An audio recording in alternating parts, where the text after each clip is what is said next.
तब तक उसी रास्ते से वरुण देवता जी का आना हुआ। वरुण देव जी उसी रास्ते से जा रहे थे महाराज। तब तक वरुण देव की नजर हरिश्चंद्र पर पड़ी है। देखा कि हरिश्चंद्र बड़े ही उदास हैं। वरुण देवता जी पूछने लगे, हरिश्चंद्र अरे आप तो एकांत में और जंगल में बैठे हुए हैं, जबकि आपको प्रजा के साथ दरबार में होना जरूरी है, लेकिन क्या बात है? हरिश्चंद्र हाथ जोड़ के कहने लगे, हे वरुण देव जी क्या बताएं कि हमें दुख कौन सा है। वरुण देवता कहने लगे, अगर कोई दुख है तो शायद हमें बताओ कि हम तुम्हारे दुख को दूर कर सकें, तुम्हारे दुखों को बांट सकें। अगर कभी भी किसी बात का दुख हो तो एक दूसरे को अपने दुख की बात बतानी चाहिए, और हर किसी को नहीं जो तुम्हारे दुख को बांट सके। पत्नी अपने पति को अपने दिल की बात बताए और पति अपने पत्नी को, तो दुख थोड़ा बढ़ जाता है। और अकेले अगर शोक में बैठे रहोगे, दुख में बैठे रहोगे, तो दुख और बढ़ेगा। तभी तो वो लोग जो आत्महत्या कर लेते हैं, वो लोग अकेले ही बैठे बैठे ये सोचते रहते हैं कि हमें क्या करना चाहिए। जब बहुत दुखी हो जाते हैं, अंदर से टूट जाते हैं, उन्हें कोई संसार में सहारा नजर नहीं आता, तब वो आत्महत्या करने पर मजबूर होते हैं। तो भक्तों से बस यही कहना है, विद्वानों ने भी बताया है कि अगर कभी भी किसी बात का दुख हो तो अपने दुख की बात किसी को बताना बहुत जरूरी है, ताकि वो कुछ तो समझाएगा तुम्हें कि ये ठीक नहीं है, ये गलत है, ऐसा करो वैसा करो, कुछ तो बताएगा। वो ये तो नहीं कह सकता है कि भाई तुम दुनिया को छोड़ जाओ, भले ही कितना बड़ा दुश्मन हो। यह बात दुश्मन भी नहीं कह सकता है। तो महाराज वरुण देवता ने कहा है, कहो हरिश्चंद्र कोई बात है तो तुम हमें बताओ। हरिश्चंद्र ने कहा है, हे वरुण देवता जी हमारी पत्नी तारा का कहना है कि उनकी कोई संतान नहीं है। अगर एक पुत्र ने जन्म लिया होता, भले ही जन्म लेने के तुरंत बाद वो मर गया होता, तो लोग हमें तायने नहीं देते, हमें निर्वंशी कहते हैं, लोग हमारी पत्नी को बांझ कहते हैं। कम से कम हमारी पत्नी को लोग ये तायना तो नहीं देते। वरुण देवता ने कहा कि अगर यही बात है तो हम तुम्हें वरदान देते हैं कि तुम्हारी पत्नी के गर्भ से बड़ा ही सुंदर बालक जन्म लेकर के आएगा। लेकिन हरिश्चंद्र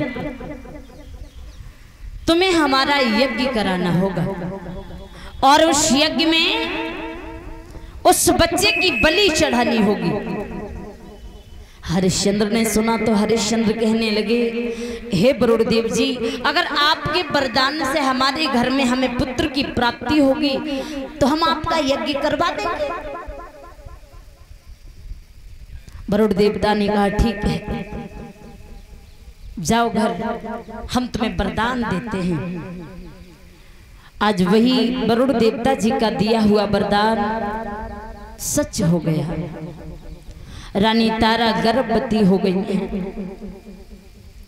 धीरे धीरे कुछ समय बीतने के बाद रानी तारा ने एक बच्चे को जन्म दिया है, जिस बच्चे का नाम रोहितास पड़ा है। आंगन में बधाई बज रही है, नर नारी बधाई गा रहे हैं,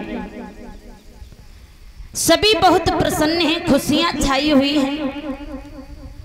वरुण देव को जब पता चला तो वरुण देवता जी दौड़े चले आए और हरिश्चंद्र से कहा है, हरिश्चंद्र अरे तुमने हमसे पुत्र होने का वरदान प्राप्त किया था, अब तो पुत्र हो चुका है, तो क्यों ना आप हमारा यज्ञ करवाएं।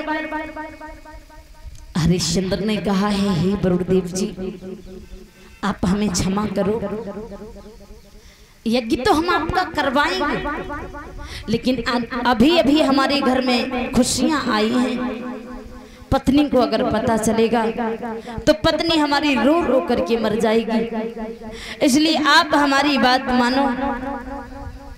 और हम जानते हैं कि बच्चे के जब दांत निकल आएंगे और हम खुशी से तुम्हारा यज्ञ करवा देंगे।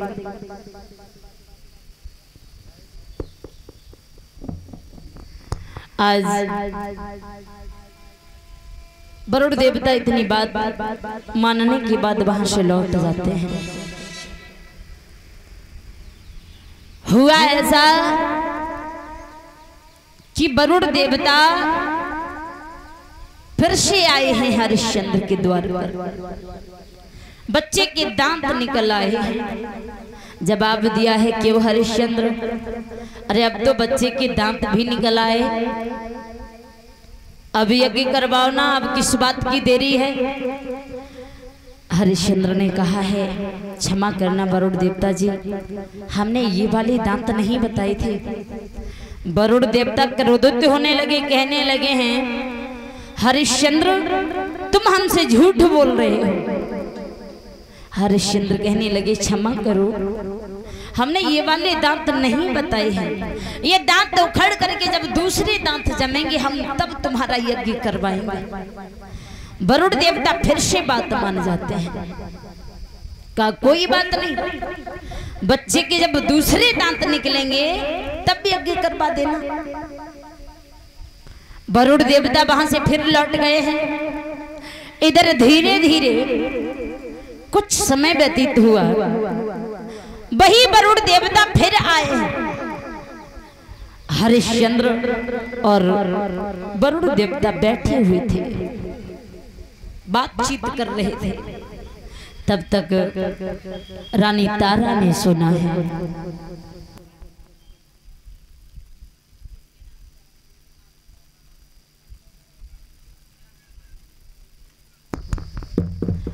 और 21 रुपए से सम्मानित कर रही हैं हमारी माता जी। कामना करेंगे ऐसे भक्तों के घर में सुख शांति बनी रहे, माँ भगवती कल्याण करती रहे।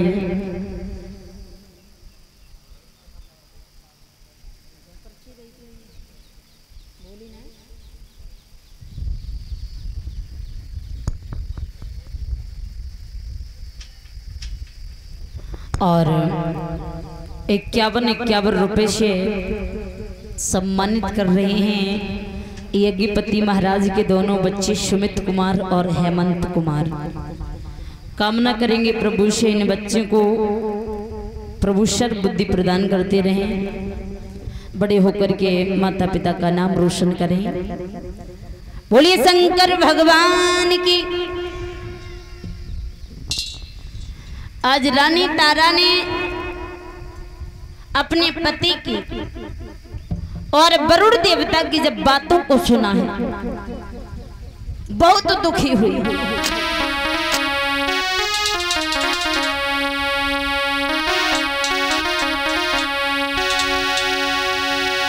अरे पति देव यारी वरुण की सुनी तारा ने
मैया ने बेटे को जंगल में भगा दिया।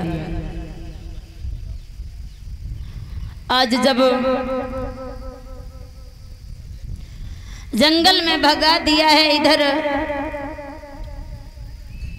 वरुण देवता से हरिश्चंद्र ने कहा है, हे वरुण देव जी, आप हमें क्षमा करो,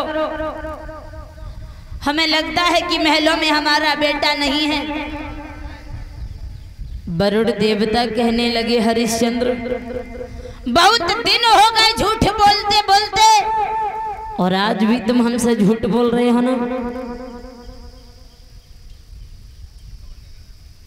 और ये 51 रुपए से सम्मानित कर रहे हैं जबर सिंह शाक्य ढोलक मास्टर लोहाखार से, और 21 रुपए से हमारे सभी स्टाफ वाले भाइयों को सम्मानित कर रहे हैं जबर सिंह शाक्य ढोलक मास्टर जो लोहाखार से आए हुए हैं।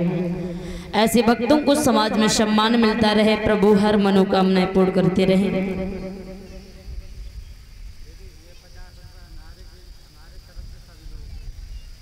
क्या नाम है?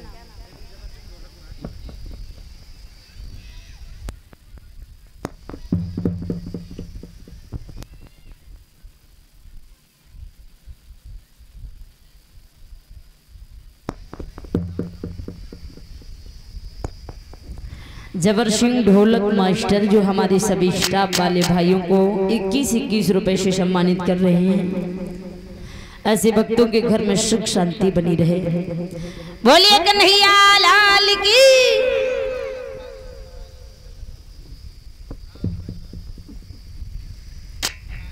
आज जैसे ही हरिश्चंद्र ने वरुण देवता से ये शब्द कहा है कि हमारा बेटा महलों में नहीं है, बहुत देर से हम बेटा को ढूंढ रहे हैं पर कहीं बेटा नजर नहीं आ रहा है। वरुण देवता कहने लगे, हरिश्चंद्र, आज फिर तुम हमसे झूठ बोल रहे हो।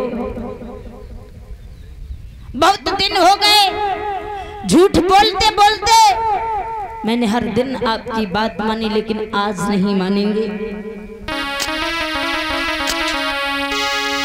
वरुण देवता बहुत क्रोधित हो रहे हैं।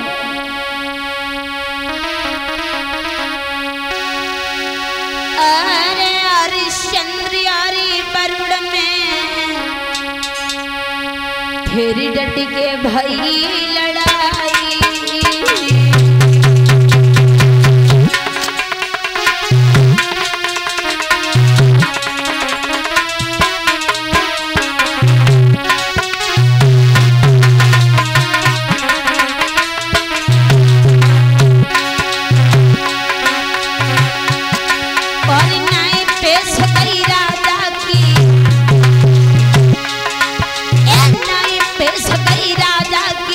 घसी घसी तेज चलाई।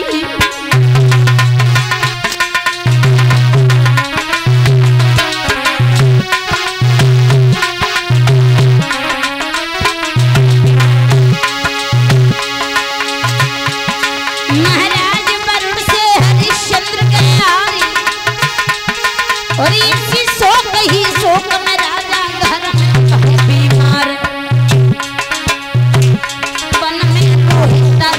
सुनी तो घर की सीधी लगाई है, मन में रोहिता सुनी तो घर की सीधी लगाई है।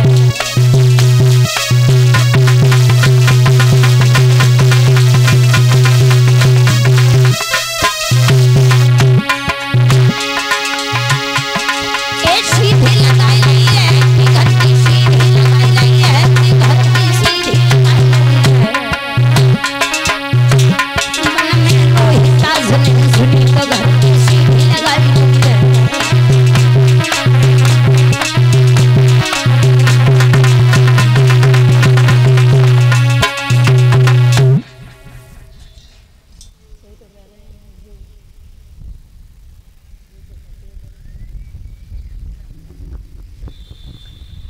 इधर महलों में वो हरिश्चंद्र बीमार पड़ जाते हैं।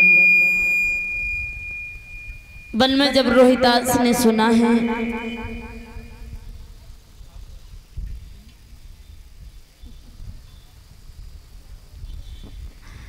रोहिदास ने जब सुना तो रोहिदास महलों की ओर चल दिए। महाराज विश्वामित्र जी ने रोहिदास को महलों में जाने से रोक लिया। कहा है बेटा, क्या तुम जानते हो अगर तुम महलों में जाओगे तो वरुण देवता तुम्हें छोड़ेंगे नहीं और अपने यज्ञ में तुम्हारी बलि अवश्य चढ़ा देंगे, इसलिए तुम बाहर ना जाओ। डर जाते हैं रोहिदास, विचार कर रहे हैं क्या करना चाहिए। महलों में पिता बीमार पड़े हुए हैं, बहुत दुखी हैं। उसी समय एक अजीतगर्त नाम के ब्राह्मण जी थे। उन ब्राह्मण जी के पास में पहुंचे हैं।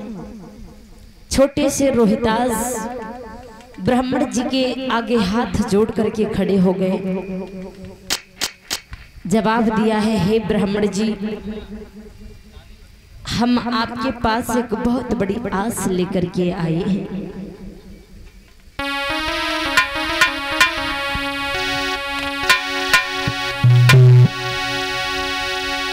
करके आस तुम्हारी रे, दरबार तुम्हारी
रोहिदास ने कहा है, हे ब्राह्मण जी, अगर आप हमें एक पुत्र देंगे तो बदले में हम आपको 100 गाय देंगे। ब्राह्मण जी लोभ में फंस गए। आज जवाब दिया है, बेटा रोहिदास, अगर आप हमें 100 गाय देंगे तो हम अपना एक पुत्र आपको देने को तैयार हैं। लेकिन सबसे पहले हम अपनी पत्नी से सलाह लेते हैं कि हमारी पत्नी की क्या राह है। पत्नी के पास पहुंचे हैं, पत्नी से पूछा है कि अगर हम अपना एक पुत्र रोहिदास को देंगे तो हमें बदले में 100 गाय मिलेंगे। पत्नी ने जवाब दिया कि हम छोटा पुत्र नहीं दे सकते, क्योंकि छोटा पुत्र हमें बहुत प्यारा है। ब्राह्मण जी ने कहा कि आपको छोटा पुत्र प्यारा है तो बड़ा पुत्र हमें बहुत प्यारा है, इसलिए हम अपने बड़े पुत्र को नहीं दे सकते हैं। बीच का पुत्र सुनासेश था। जैसे ही सुनासेश ने सुना, हाथ जोड़ करके जवाब दिया है, भैया रोहिदास, न हम पिता को प्यारे हैं न हम माँ को प्यारे हैं। इससे अच्छा है कि हम भगवान को ही प्यारे हो जाएं। आप हमें अपने साथ ले चलो भैया, हम तुम्हारे साथ चलने को तैयार हैं। और ये एक टीन रिफाइंड और 101 रुपए मास्टर हुकुम सिंह साक्य जो ग्राम जो ग्राम दुनैया से आए हुए हैं भंडारी में दान कर रहे हैं। ऐसे भक्तों को समाज में सम्मान मिलता रहे, माँ भगवती कल्याण करती रहे। दान करने से धन नहीं घटता है।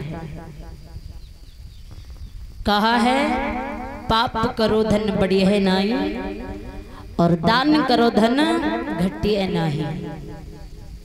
इसलिए दान भी करते रहिए, बाकी भगवान सब देख ही रहे। इधर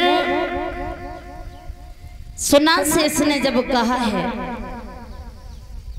कि हमें अपने साथ ले चलो भैया, हम आपके साथ चलने को तैयार हैं। और ये सच बात है, या तो माँ को छोटा पुत्र प्यारा हो या फिर बड़ा पुत्र, बीच के तो बेचारे लगे रहते हैं पीछे से, पर बीच के कीच में होते हैं। लोग मानते तभी है, या तो फिर वो सर्विसमैन हो या उनके पास धन दौलत हो। बीच के पुत्र की घर में उतनी वैल्यू नहीं होती जितने बड़े और छोटे की होती है। इसलिए जितने भी बीच वाले भाई हैं, पढ़ने में कोशिश करते रहो कि कामयाबी मिल जाए।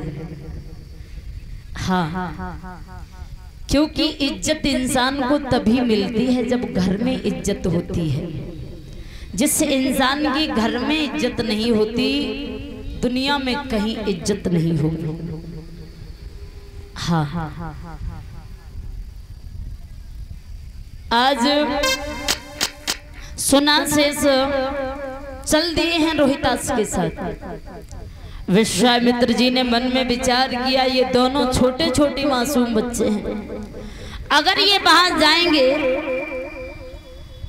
तो वरुण देवता इन दोनों बच्चों की बलि चढ़ा देंगे। क्या करना चाहिए? तो वरुण देवता के सामने विश्वामित्र जी पहुंच गए और उनसे प्रार्थना की है, विनती की है, उन दोनों बच्चों को छुड़ा लिया। वरुण देव का ऐसे ही यज्ञ करवा दिया। हरिश्चंद्र को उस रोग से छुटकारा मिल जाता है। अब तो हरिश्चंद्र अपने महलों में यज्ञ करवाते हैं, और जो भी उनके दरबार में आते हैं वो खाली हाथ नहीं जाते हैं। बहुत बड़े दानवीर हो गए, और पहले झूठे थे, बात बात पर झूठ बोला करते थे, और अब दानवीर और सत्यवादी हैं। झूठ बोलना बंद कर दिया। प्रजा के लोग प्रशंसा करने लगे कि भाई राजा हो तो हरिश्चंद्र की तरह हो, बहुत बड़ा नाम है, जो भी द्वार पे जाता है खाली हाथ नहीं आता, बहुत बड़े दानवीर हैं। धीरे धीरे वो चर्चाएं देवताओं में होने लगी। गुरु वशिष्ठ जी हरिश्चंद्र की प्रशंसा कर रहे थे कि हरिश्चंद्र मर सकता है लेकिन अपना कदम पीछे नहीं हटा सकता, इतना बड़ा दानवीर है। विश्वामित्र जी को ये सब अच्छा नहीं लगा, क्योंकि उन्हें ये पता था कि हमने ही उनके पुत्र रोहितांश को बचाया है। हरिश्चंद्र इतने बड़े दानवीर कब से हो गए? और अगर इतने ही बड़े दानवीर होते तो वो महलों में बीमार क्यों हो जाते, बेटा को जंगल में क्यों भगा देते? गुरु वशिष्ठ से कहा है कि हम इस बात को नहीं मानते कि हरिश्चंद्र इतने बड़े दानवीर हैं। गुरु वशिष्ठ ने कहा है, हरिश्चंद्र अगर आपको भरोसा ना हो तो आप जाओ हरिश्चंद्र की परीक्षा ले लीजिए। आज गुरु विश्वामित्र जी ने गुरु वशिष्ठ के कहने से सूकर का भेष धारण किया और चले हैं हरिश्चंद्र के फूल बाग में।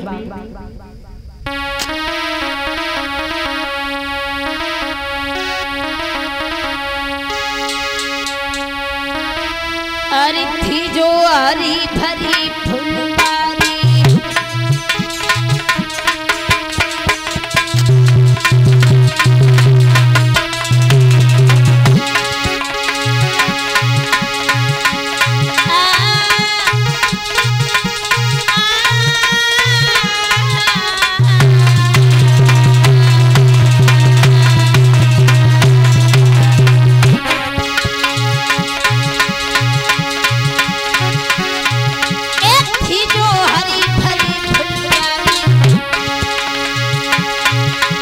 शुकर बन के सभी गाड़ी।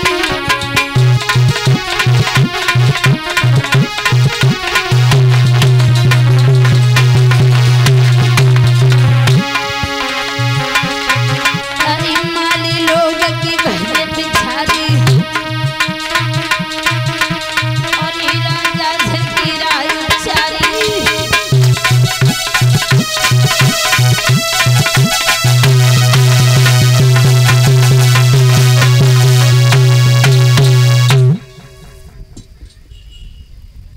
नौकरों ने जाकर के बताया है महाराज हमारे फूल बाग में एक शुक्र आ गया है, जिस शुक्र ने सारे फूल बाग को उजाड़ दिया।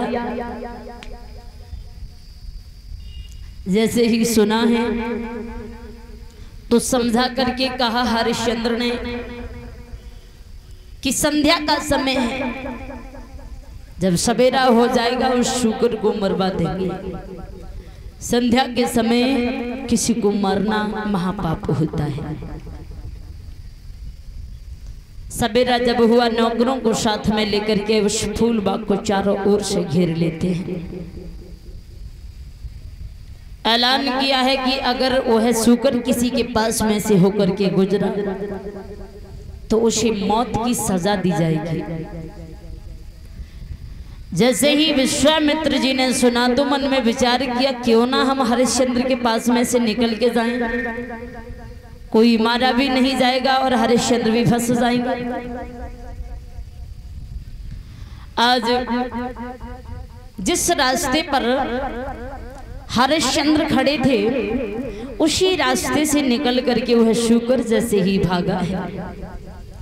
शुक्र को देखते ही हरिश्चंद्र हाथ में तलवार लेकर के पीछे पीछे भागते जा रहे हैं।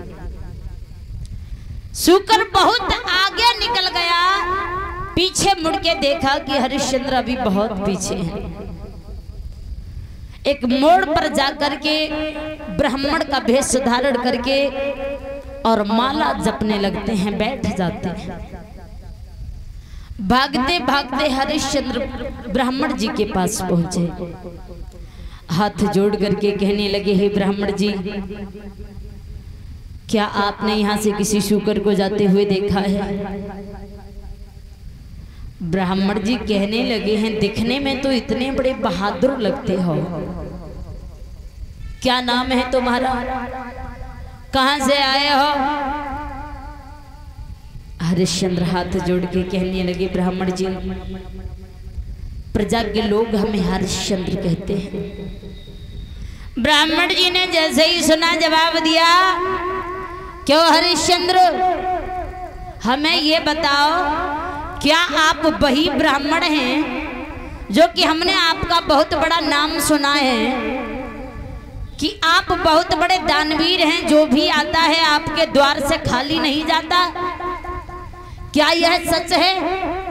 हरिश्चंद्र कहने लगे हाँ ब्राह्मण जी, आपकी दुआ है, आपका आशीर्वाद है, हम दान तो ऐसे ही करते हैं, हमारे द्वार पे जो भी आता है वो खाली हाथ नहीं जाता। मांगिए, अगर आप भी कुछ मांगना चाहते हैं तो आप हमारे साथ और ब्राह्मण जी महलों में चलिए, आप जो मांगेंगे हम खुशी खुशी से आपको देंगे। ब्राह्मण जी ने कहा है हरिश्चंद्र, अरे हम वैसे भी आपका इतना बड़ा नाम सुनकर के हम आपके ही पास आ रहे थे, क्योंकि महलों में हमारी एक बेटी है और बेटी शादी के योग्य हो चुकी है, तो हम चाहते हैं कि आपसे कुछ धन मिल जाए, बेटी शादी के योग्य है, बेटी के हाथ पीले कर दें। हरिश्चंद्र ने जवाब दिया है ब्राह्मण जी, आप हमारे साथ तो चलिए, आप जो भी मांगेंगे हम आपको वही देंगे। ब्राह्मण ने कहा हरिश्चंद्र, हमें इस बात पर भरोसा नहीं आ रहा है कि हम जो आपसे मांगेंगे आप हमें वही देंगे। बोले आप बताइए किस तरह से भरोसा करेंगे? बोले कि आप दरवाजा भरो, अपने गुरु की सौगंध खाओ कि हम आपसे जो मांगेंगे आप हमें वही दोगे। महाराज त्रिबाचा भर लिया, गुरु की सौगंध खाई है। जवाब दिया है, हे ब्राह्मण जी अब तो आप विश्वास कीजिए। ब्राह्मण जी ने कहा है, हरिश्चंद्र संकल्प कर लीजिए आप कि हम आपसे जो मांगेंगे आप हमें वही देंगे। बोले ठीक है। संकल्प में कुंजी और लगाम ब्राह्मण जी के हाथ में सौंप दी। 60 भर सोना के लिए संकल्प करवा लिया। महाराज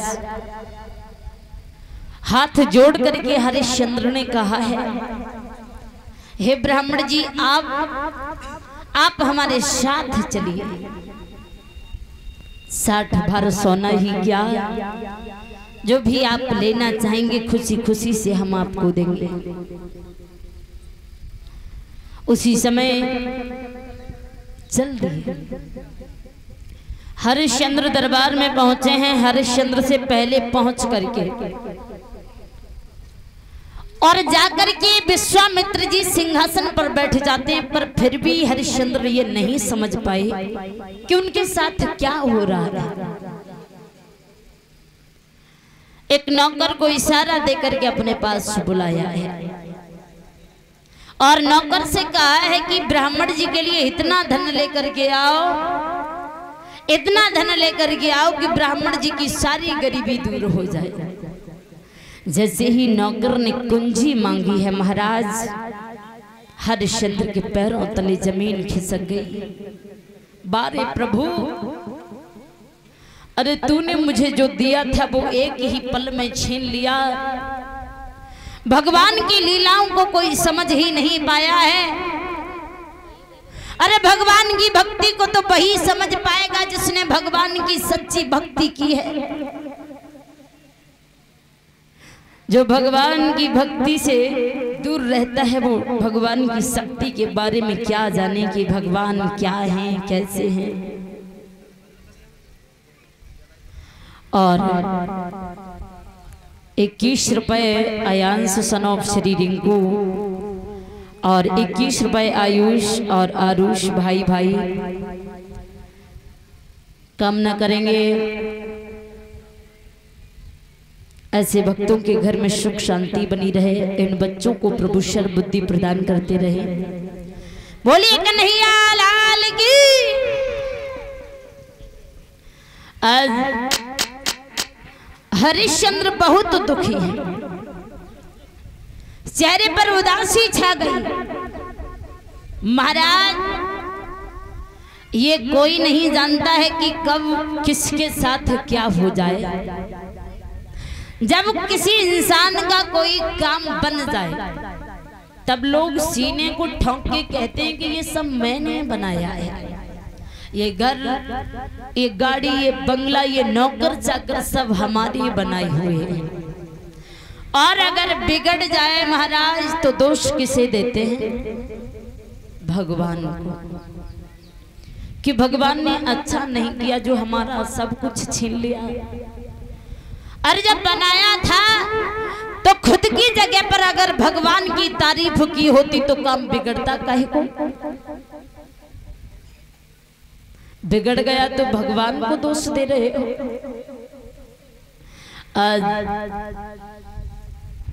वो हरिश्चंद्र चेहरे पर उदासी छाई हुई है, बहुत दुखी हैं, महलों में खड़े हुए हैं। विश्वामित्र जी पूछने लगे, कहा है क्या वो हरिश्चंद्र, क्या राज्य जाने का दुख हो रहा है? अरे भाई हम तो बहुत संतोषी महात्मा हैं। अरे आप हमसे अगर मना कर दें तो हम खाली हाथ लौट जाएंगे, किसी से हम कुछ नहीं कहेंगे। हम किसी को भी ये नहीं बताएंगे कि हम आपके यहाँ से खाली हाथ जा रहे हैं। लेकिन अगर आपको दुख हो रहा है तो आप हमें बताइए। हरिश्चंद्र ने कहा है, हे ब्राह्मण जी, हमें राज्य जाने का दुख नहीं हो रहा है, हमें दुख इस बात का है कि आप वन वन में भगवान का भजन चिंतन करने वाले और आप भला इस राज्य को चलाना क्या जानो। इसलिए हमारी आपसे एक विनती है, आपसे हमारा यही कहना है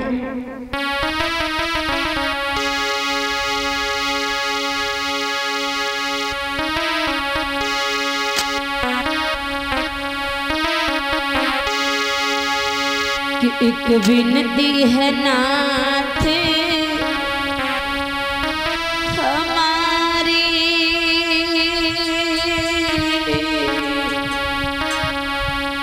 जो आज्ञा होई तुम्हारी, एक विनती है।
बहुत दुखी हुए। विश्वामित्र जी ने कहा है कि राज्य हमारा है, प्रजा हमारी है। अरे हम इस प्रजा को दुखी रखें या सुखी रखें, इससे तुम्हें कोई मतलब नहीं।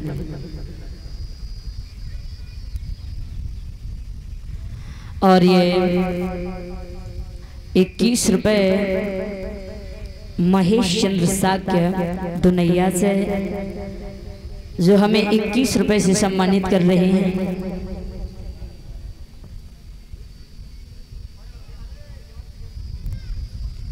और 101 रुपए काव्या दुर्वेश कुमार अध्यापक की भांजी। कामना करेंगे हमारी बहन जी अपने लक्ष्य को हासिल करें, सदैव जीवन में खुशियां प्रदान होती रहें। बोलिए कन्हैया लाल की। सभी वक्त तालियों का सहारा लेकर के एक भजन बोलेंगे, उसके बाद में देखते हैं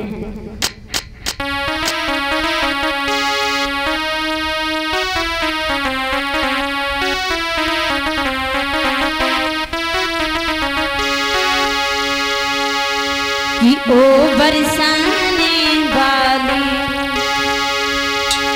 ओ बरसाने वाली गुलाम तेरे बनवारी।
आज 5वां दिन है समझाते समझाते